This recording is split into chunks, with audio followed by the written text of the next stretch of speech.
Now, when the UK first went into lockdown in March, people were told to stay at home. Now the government is trying to encourage people to return to jobs in city centres to help get the economy back on track. But the go back to work message has been criticised by some, not least Scotland's First Minister Nicola Sturgeon, who said staff shouldn't be intimidated into going back.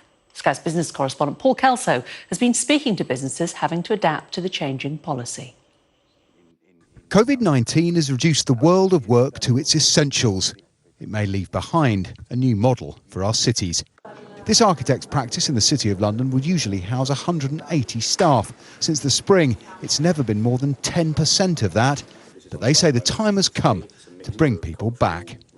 It's been a bit of a holiday romance, and I think now many organisations, we're starting to hear that those productivity levels are starting to wane a little bit, and people are feeling that in order to keep moving forward as businesses, people need to be together again. People want to come to the office to collaborate, but some people want to come just to get away from the noise and the vibrancy of their own home or the uncomfortableness of their sofa. And so all those things will still be here within an office, but certainly people won't be coming in 5 days a week. Businesses that depend on office staff have been hit hardest. Garvin thought incorporating dry cleaning into his barbers would diversify the business. Without workers, it's all in danger. It's basically killed us. This was a new concept. Just before the COVID started, it took us 24 months to get here. And that particular time they told us to shut down, and all that trade and all the effort that we've done in that time, unfortunately, all the money that we spent, it just went away. With station car parks in commuter towns deserted and worker footfall 80% down on pre-lockdown levels, the government is urging people to return. What we're saying to people is it is now safe to go back to work, and your employer should have made arrangements which are appropriate to make sure that it's coronavirus safe to work, and you will see some changes if you haven't been in for a bit as a result.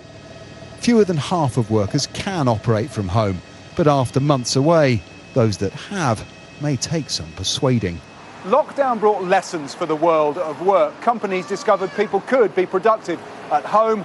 Workers found a new balance without the daily commute. But the biggest barrier to refilling offices isn't companies trying to cut costs or workers who fancy an extra hour in bed. It's confidence.